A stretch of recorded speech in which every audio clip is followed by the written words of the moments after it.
Buenos días, mis queridos hermanos. Estamos nuevamente con otra meditación del camino a Cristo. Continuamos desde la página 43.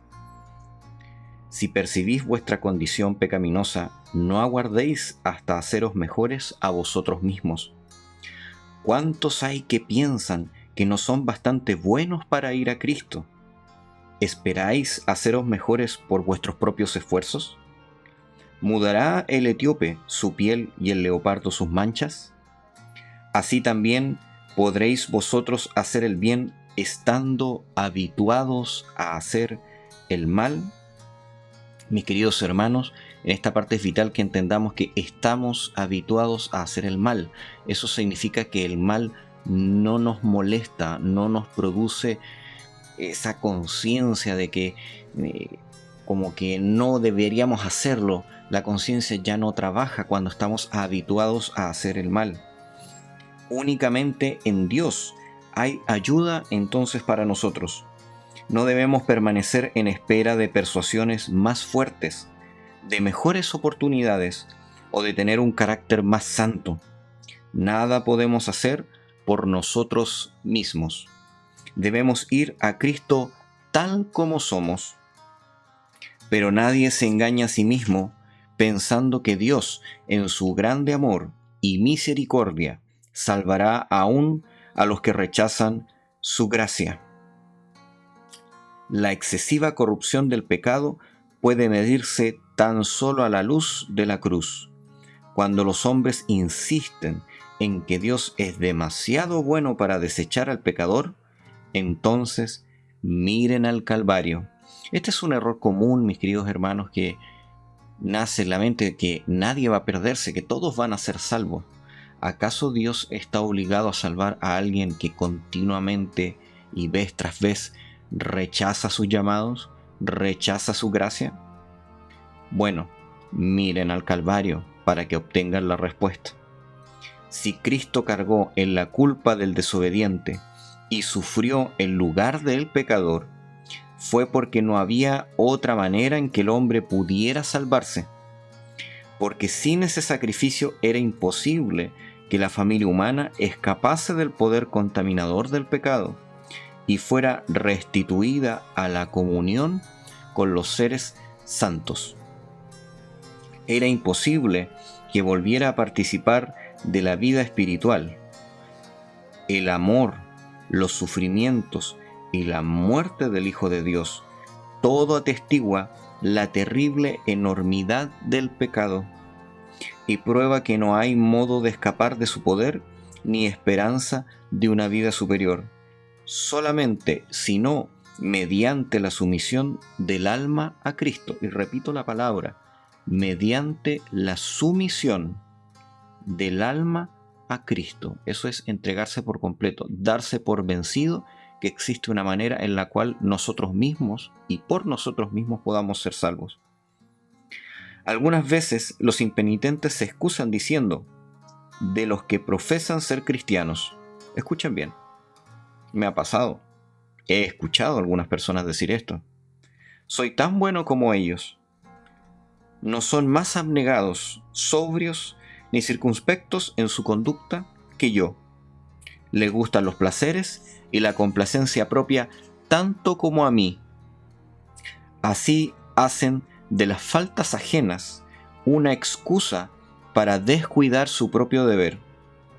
Pero los pecados y las faltas de otros no disculparán a nadie, porque el Señor no nos ha dado un modelo humano sujeto a errar. El Inmaculado Hijo de Dios es quien nos ha sido dado como ejemplo.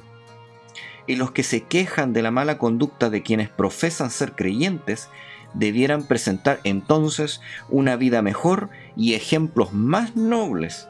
Si tienen un concepto tan alto de lo que un cristiano debiese ser, ¿no es entonces su pecado tanto mayor? Saben lo que es correcto y sin embargo rehúsan a hacerlo. Aquí quiero detenerme un poco. Aquellos que entran en esta espiral de lógica diciendo, pero si yo soy igual que un cristiano, sin ser cristiano, soy ateo, pero me comporto mejor que ellos, es porque tienen entonces sus ojos están abiertos moralmente y comprende que la norma es alta, pero la norma no son lo que ellos perciben, la norma es Cristo, la vida de Cristo es la norma del juicio de Dios. Solamente comparándonos con Cristo podemos entonces dimensionar la diformidad de nuestro carácter y lo perdido que estamos por nosotros mismos. Tened cuidado con las dilaciones. No posterguéis la obra de abandonar vuestros pecados y buscar la pureza del corazón por medio de Cristo Jesús. En esto es donde miles y miles han errado, a costa de su perdición eterna. No insistiré aquí en la brevedad, en la incertidumbre de la vida, pero se corre un terrible peligro que no se comprende lo suficiente. Cuando se posterga el acto de ceder a la voz suplicante del Espíritu Santo, entonces el Espíritu de Dios, y se prefiere vivir en el pecado porque tal demora consiste realmente en esto. Rechazar al Espíritu Santo significa entonces, repetimos, seguir viviendo en el pecado. No se puede continuar en el pecado por pequeño que se le considere, sin correr el riesgo de una pérdida infinita. Lo que no venzamos nos vencerá a nosotros y nos destruirá. El pecado es como un cáncer, empieza a carcomer y a avanzar en nuestras conciencias. Adán y Eva se convencieron de que un acto tan ínfimo como el de comer la fruta prohibida no podría resultar en consecuencias tan terribles como las que Dios había anunciado. Pero ese acto pequeño era una transgresión de la ley santa e inmutable de Dios, y separó de éste al hombre y abrió las compuertas por las cuales se volcaron sobre nuestro mundo la muerte y desgracia innumerable. Y como consecuencia de la desobediencia del hombre, siglo tras siglo ha subido de nuestra tierra un continuo lamento de aflicción, y aún la creación gime bajo la carga terrible del dolor. El cielo mismo ha sentido los efectos de la rebelión del hombre contra Dios. El Calvario se destaca como un recuerdo del sacrificio asombroso que se requirió para expiar la transgresión de la ley divina.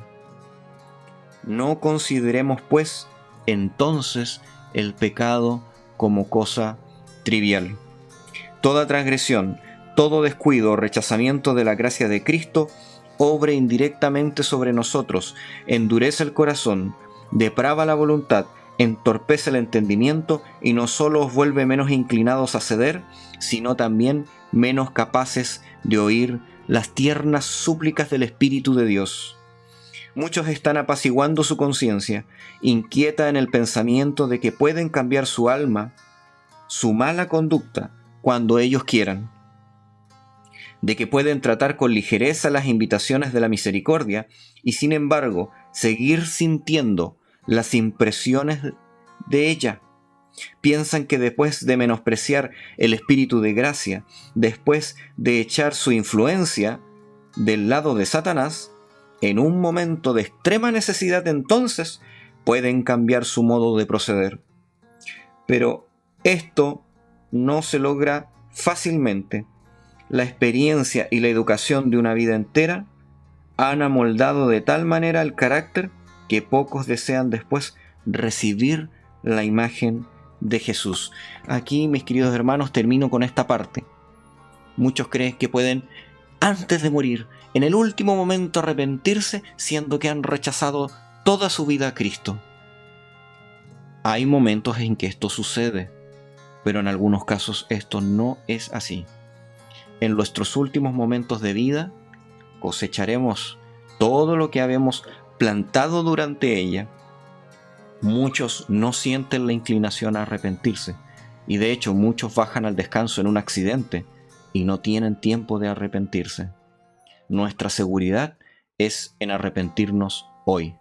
Que el Señor les guarde, les bendiga y nos permita conocer más de Jesús.